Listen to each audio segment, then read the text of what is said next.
Mungkin kita bicara sebelumnya memang dari beberapa kajian sementara kami memang di Indonesia ataupun di Indonesia ini memang antara tantangan kedepannya adalah konektivitas antara keuangan syariah dengan ekonomi syariah.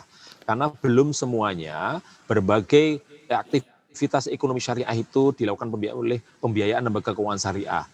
Ini adalah hal tantangan ke depan. Makanya sangat pas sekali salah satunya adalah bagaimana melakukan membesarkan bank syariah, salah satunya dengan merger Bank Syariah Indonesia yang Februari kemarin dilakukan oleh Bapak Presiden. Sehingga apa? Dengan adanya seperti itu, kita dengan merger tentunya size-nya bertambah, efisiensinya bertambah, sarana pelayanannya bertambah. Sehingga harapannya dengan size yang bertambah, efisiensinya bertambah, konektivitas antara keuangan dengan aktivitas ekonomi itu bisa kita jalankan.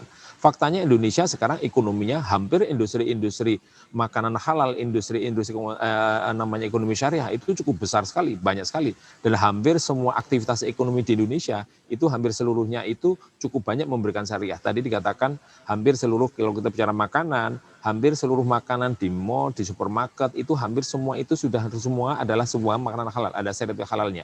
Memang belum semuanya dibiayai oleh lembaga keuangan syariah. Sehingga itu yang mungkin akan menjadi PR ke depan, tantangan ke depan, dan tentunya itu akan menjadi konektivitas antara aktivitas ekonomi syariah yang berkembang di Indonesia itu dengan keuangannya. Yang kedua juga bukan hanya perbankan, kita sendiri juga sudah memahami bahwa peran daripada bukan hanya perbankan, suku global Indonesia yang ditentukan oleh pemerintah itu salah satu merupakan juga sumber pembiayaan terbesar US dollar terbesar di dunia. Kita itu sebagai issuing suku global terbesar di dunia untuk US dollar. Sehingga total sampai dengan akhir daripada 2020 mencapai 20 billion US dollar dan tentunya itu memberi manfaat kepada pembiayaan infrastruktur dan yang lain yang bermanfaat untuk negara ini. Jadi kembali lagi kalau kita bicara halal fund tadi tentunya kita konsep bersama-sama dengan KNKS itu akan bersamaan bareng-bareng tentunya akan bagaimana mengkoneksikan antara gap yang sekarang terjadi antara perkembangan keuangan syariah dengan ekonomi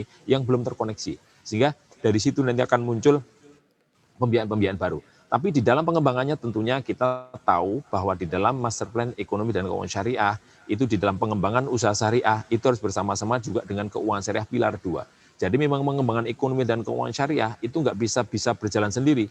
Kita nggak bisa mengembangkan keuangannya syariah tanpa ada underlying-nya, sektorialnya. Karena itu nggak akan bisa bergerak. Jadi kembali lagi yang selalu disampaikan Pak Wapres bahwa kita harus memunculkan usaha-usaha baru, merupakan arus baru ekonomi di dalam berkontribusi ekonomi nasional harus kita lakukan. Kenapa? Karena pelaku-pelaku ekonomi syariah mulai dari UMKM, kemudian juga dari Ponpes, termasuk Ponpes, karena di dalam Ponpes sendiri ada 29.000 yang punya keunikan di dalamnya tentunya adalah sebagai basis di dalam kegiatan masyarakat juga harus kita tumbuhkan dan juga kita lengkapkan dengan korporasi. Makanya konsep mengembangkan usaha syariah di Indonesia yang di dalam masa plan ekonomi dan keuangan syariah kita kenal dengan halal value chain, pendekatan ekosistem halal value chain, mulai dari berbagai ekonomi skala kecil dari UMKM, kemudian menengah sampai dengan korporasi termasuk pesantren kita hubungkan sehingga itu nanti akan menjadi kekuatan sendiri di dalam bagaimana mengembangkan usaha tersebut.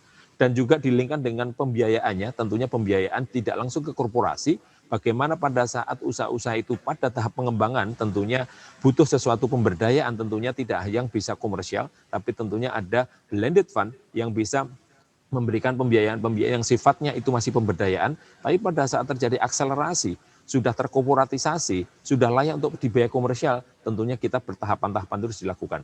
Jadi linkage antara usaha syariah dengan pembiayaan syariah pun harus juga dimatchingkan antara skala usahanya.